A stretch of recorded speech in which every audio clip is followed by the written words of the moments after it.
Okay. Yes. Okay. Good. Have you guys been learning about Yellowstone? No, not really. No.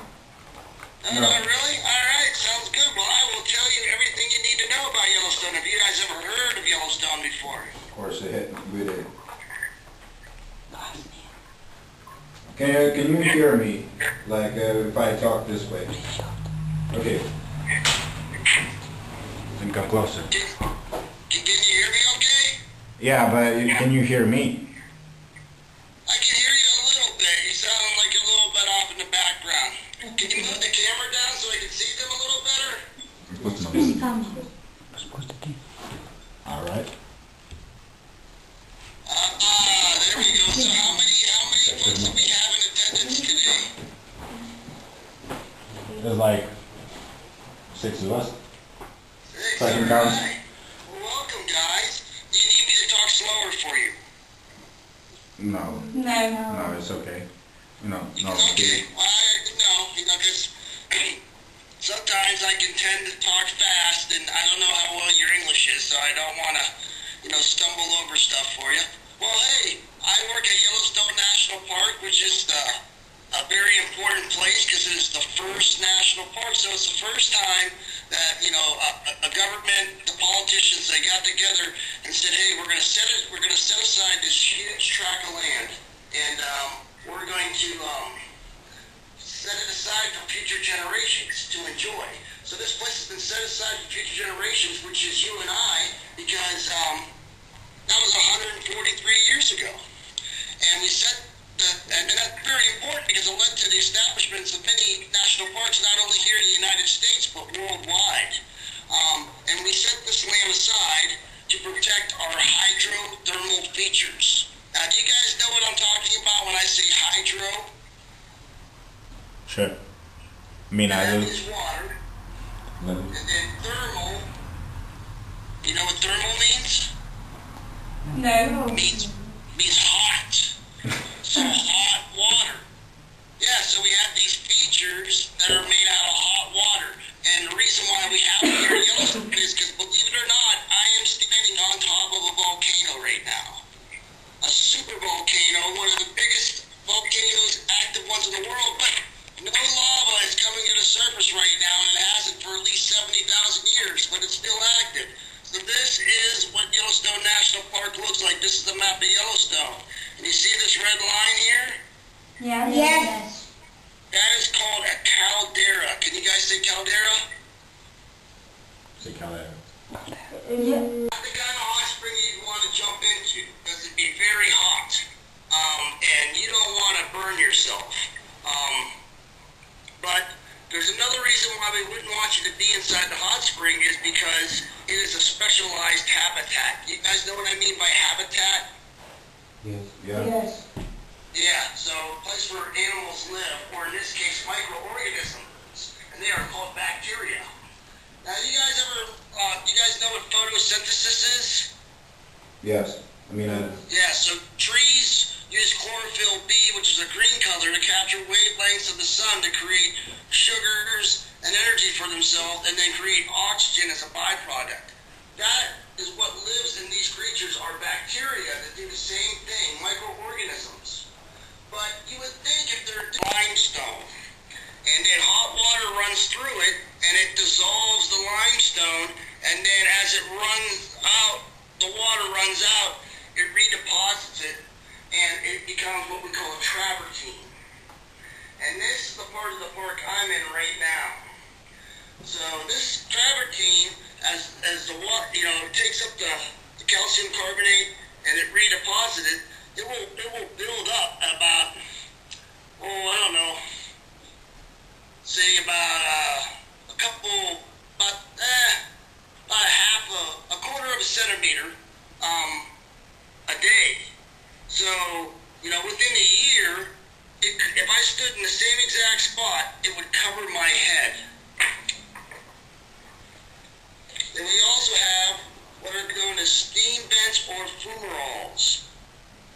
So you can imagine there's hot water underneath the ground, and the water boils. And when it boils, it turns to steam. But it's far beneath the ground, and the only thing that comes up through the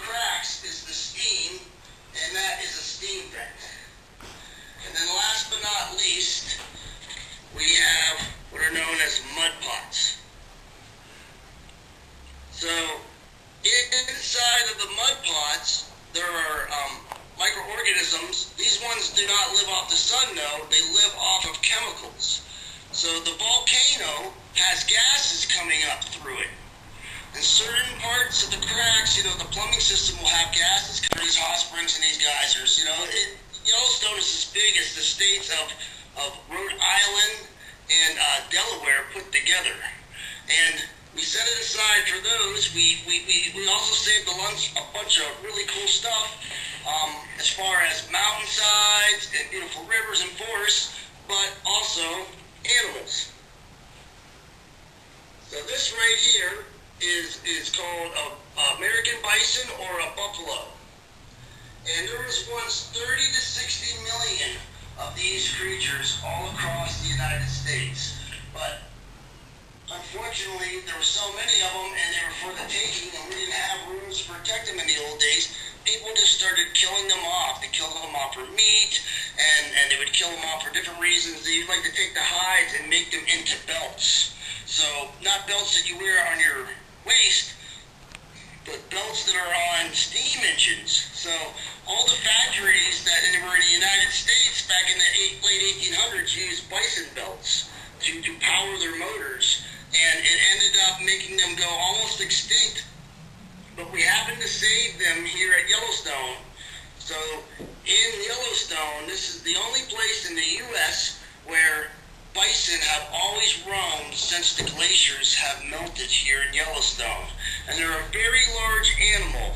They have this huge head. They weigh about 2,000 pounds. And that'd be like, let me think, 2.2 thousand, so that'd be like 4,000 kilograms. They are huge animals. They have this big backbone, right? And that's because it needs to hold up this big head. They need a place where the muscles attach. Because they use that head because they eat grass. They were like, what are those red dogs doing out there with all them buffalo? But they weren't dogs, they were actually the babies. And the babies are just right now being dropped from their mothers, and we're just starting to see the babies roam around here in Yellowstone. So all these animals, or I should say these bison, they're called ungulates, and that's a fancy name for animals with hooves. And we have many animals with hooves at Yellowstone. We also have these, which live high up in the mountains on cliffs. And they have hooves that have suction cups so that they can walk along the edge of the cliff so animals can't catch them. And they are called bighorn sheep. And bighorn sheep have these horns, and the males have bigger horns than the females. And animals that have horns versus animals that have antlers, horned animals, both the males and the females have them, but the males have bigger ones. And they stay on for life. And horns are made out of two different things. This is a bighorn sheep. This is just a sheep. So this is the outside layer, and then it would be connected in on a piece of bone to its head. So kind of like your fingernail here, you have the bone underneath here, and then a fingernail on top. And this is made out of the same thing that your fingernail is made out of.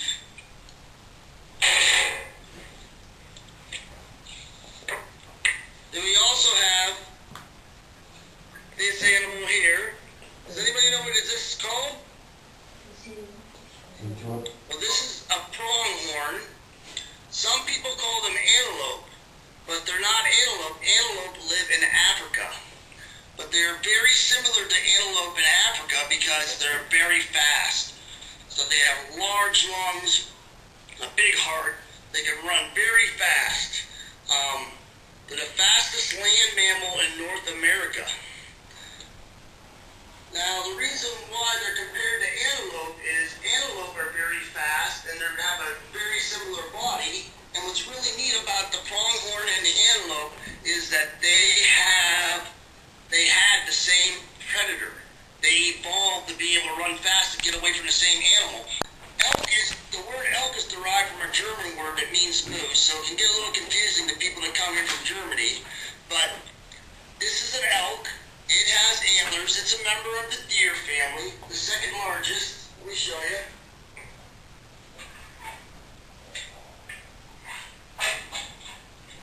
This is what they grow in their head. Look how big it is. It's almost as tall as me.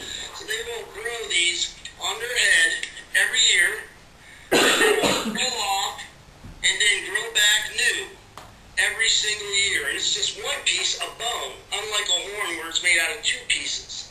And only the males have these, not the females. And you know why the males have them? Why? To fight to see who gets all the girlfriends. They have to fight with each other. So as you can see, this is a female elk. We call that a cow, and then the baby we call calf. Alright, they don't have any antlers. One thing you'll notice is the calf has a little bit of a different color, and it has spots on it. And if you look into the background, you see that the flowers that grow in the springtime have spots on them. So that is called an adaptation. That helps them to survive in the wild. So the mothers will have to set the baby down because the baby's drinking milk out nursing off of her because they're mammals, and she'll have to leave her baby go, and the baby can hide in the grass because she has spots and has what we call camouflage there. And we also have white-tailed deer, and these ones right here, which is a black-tail or a mule deer, some people call them. Mules have really big ears, so they named this deer here after the mules with the big ears.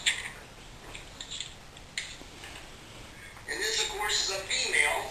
So in the deer, we call the males bucks and the females does. And then we would call the babies fawns. And then the biggest of our deer family is the moose. And it is a very large animal. It's as big as a horse. And this is a moose antler. So you can tell a moose antler versus an elk antler because it's flat. And it's flat like the palm of your hand, so they call it palmated. One thing you can see, if I put this up really close, is, can you see all those blood vessels going through there? Yeah. Yes. Yeah, so every year, this will fall off, and then it will start growing back, and it'll be fuzzy stuff that looks like my hat, they call velvet. And it grows all around there, and that feeds blood and calcium, and builds up and builds up. And it all has to do with how much sun hits their eye trees to get rid of the fuzzy stuff, but also to get ready, because they're going to be fighting, so they're shadow boxing, and they want to strengthen their necks up. And also, they put their scent glands here, and they put their scent on the trees. And all the deer and the moose and the elk, they will do that. Once again, there's a cow and a calf, and the mothers and the babies do not have the antlers. So all these animals that I showed you are called ungulates. What they have in common is they eat plants and they eat just plants and grasses, I should say. And we call them herbivores. Okay? They would be considered a prey species. That means that something else eats them. The red fox. And this is a much smaller animal. About half the size of a coyote. And you can always tell a fox because if you look really close, it's got black markings on its legs, and we call them socks. So we always just remember that fox have socks. Then we have cats as well that kill animals here. Big cats, like the cougar or the panther. They call them by different names, mountain lions. And then we have smaller cats that eat smaller animals like rabbits and hares. And that is the lynx. Very beautiful animal. One of the rarest animals that we have here at Yellowstone. And this is a lynx belt right here. You can always tell the lynx compared to a bobcat because it has these little black tufts that come up off of its ears right there. But we also have members of the weasel family that are killers. A lot of people don't realize it, but weasels, the weasel family kills a lot of stuff. They just kill a lot of smaller stuff. This is the biggest of our weasel family right here. And It's a very fierce animal, and it's called a wolverine. And they have very powerful jaws. They can chew up bones and antlers. Hard animal to spot in Yellowstone. There might be 10 of them in the whole park. Then we see a few more of these. There's more of these around. They're very closely related to the wolverines, and that is the badger. And they sometimes will hunt with the coyotes to get little animals out of the ground. And then we have river otters, which are carnivores but mainly eat fish.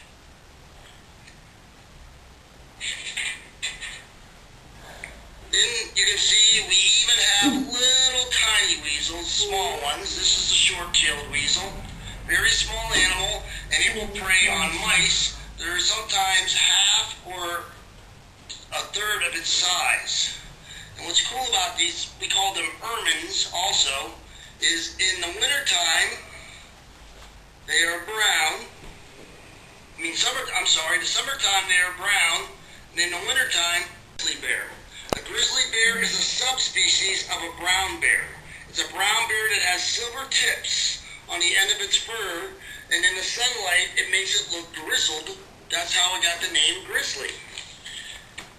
This is an American black bear. Okay, but in Yellowstone, we have black grizzly bears and we have brown black bears. I'll show you this. That is actually a black bear, but the color is brown. So you have to go, when you identify them, by characteristics. What I mean by that is how their body is shaped.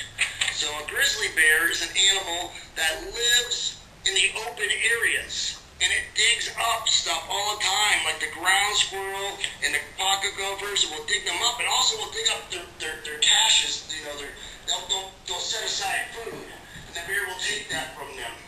And then they will dig up insects, and so they're always digging, and they have these big claws, so they have to have a place for the muscles to attach. So they have this huge shoulder. And if you ever, when you look at them out there, when you see them, the highest point sticking up is a hump. And that is how you always know it's a grizzly bear, because it's got a big hump. Now black bears, they like to live in the forest. The black bears, let's see if I can find one here. This is a black bear paw, and they have very short claws. You know, grizzly bears would be like this long. They're very short, relative. Yellowstone.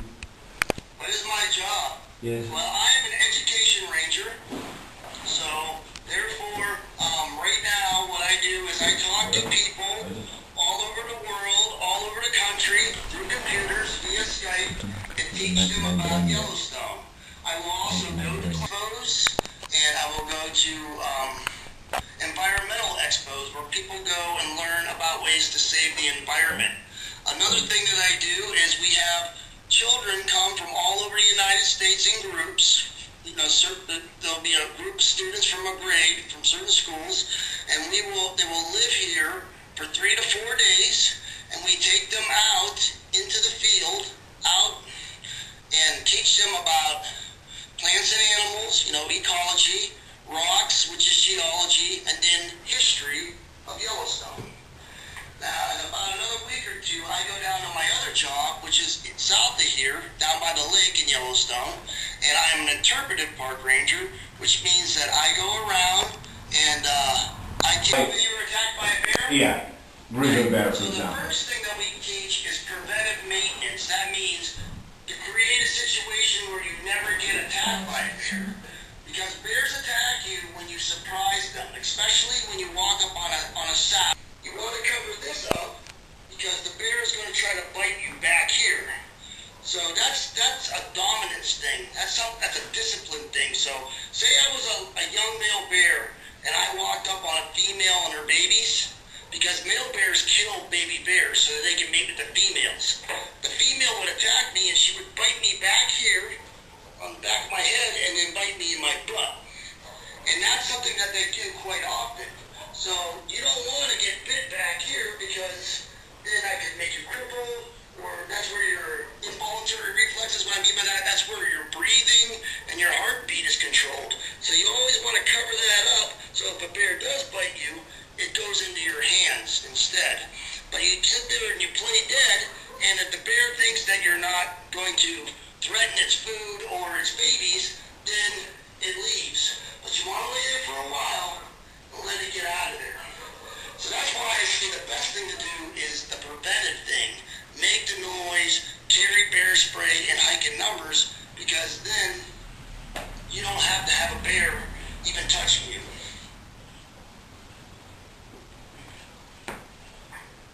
The next question. Прийди там, Павло. Прийди там, де ти чуєш. Do you live in Yellowstone and where? I live in Yellowstone. Where? Well, Yellowstone is in the northwest corner of Wyoming with a little strip in Montana and Idaho. Right now, I am... Let me speak this one. So you can see, this is Montana, this is Idaho, and all this is Wyoming. I live up here in the north right now. In the summertime, I live down here right in the middle of the caldera, next to the lake. So right now I'm at what's known as Mammoth Hot Springs, and in the summertime I live what's called the West Thumb. Next question.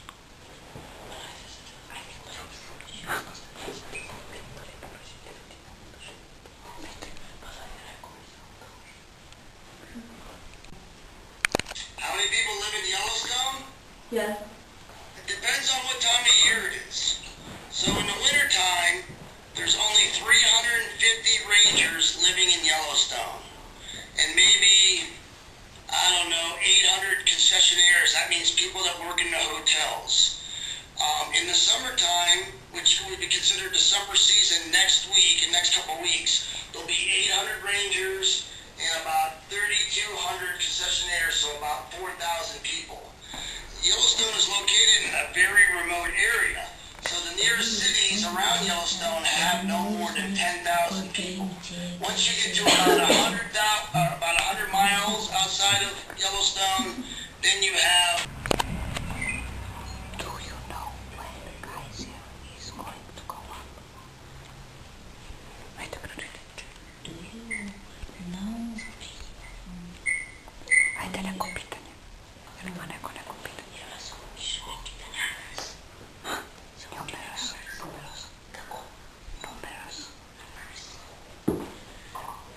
What is the most numerous animal there? The most populous animal? No. Numbers. Numerous. Numbers. Numbers. So the most number of animals I would have to say would be elk. And there's probably about 15,000 of them living here in the wintertime. Summertime.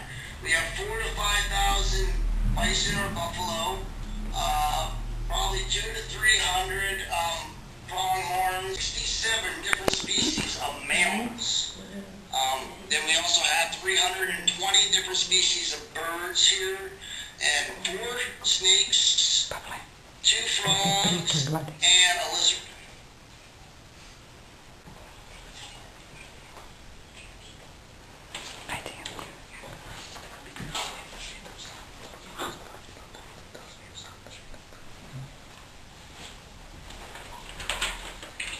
Can I walk alone in Yellowstone Park? I couldn't hear you. What'd you say? Can I walk alone in Yellowstone Park? Can you walk alone? Yes. Well, if you're in what we would call the front country, and what I mean by front country, if you were going to visit a geyser basin, if you were, in an area where there's a lot of people, you could, but you're allowed to. I'm an education ranger and an interp ranger, so that means that I work from March until May in education up here in Mammoth. I go down and work interpretation the year. There are people that are here year-round, but as you can imagine, with so much snow, it's really hard to have people come and visit Yellowstone. So a lot of us just go home for the wintertime. When? How did Old Faithful get its name and how high is it? Okay, well, Old Faithful got its name from the Washburn expedition. So the very first official expedition that came to visit Yellowstone in 1870, the early explorers, they camped out where all the geysers were, and it would erupt almost every hour on the hour, so they decided to call it Old Faithful. It will go anywhere from about 120 to about 160 feet.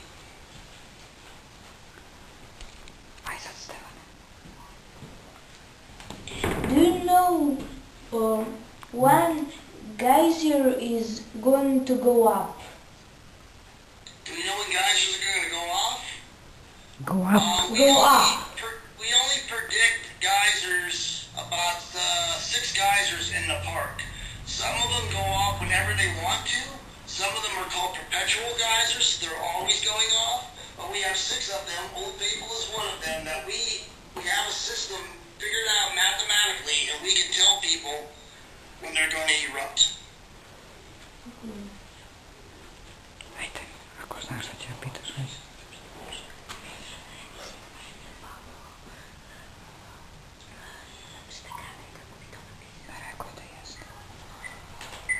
So, what would have happened if that super volcano of yours exploded, actually erupted? Oh.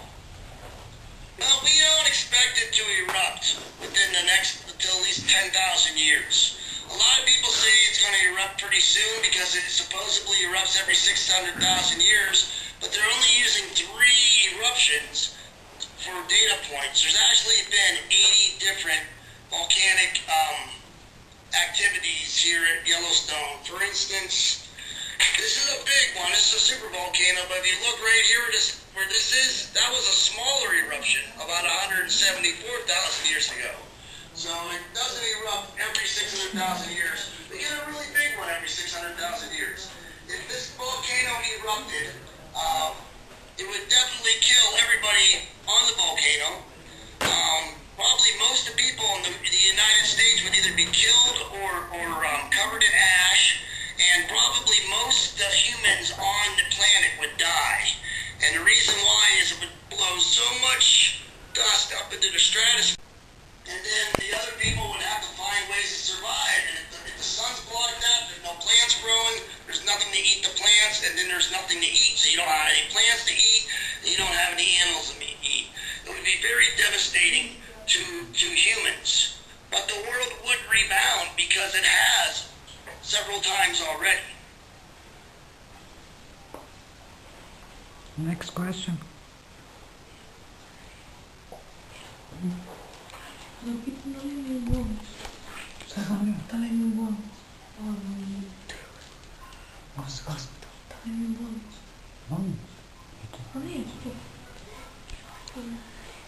Nema više pitanja. Look like there is no more questions here.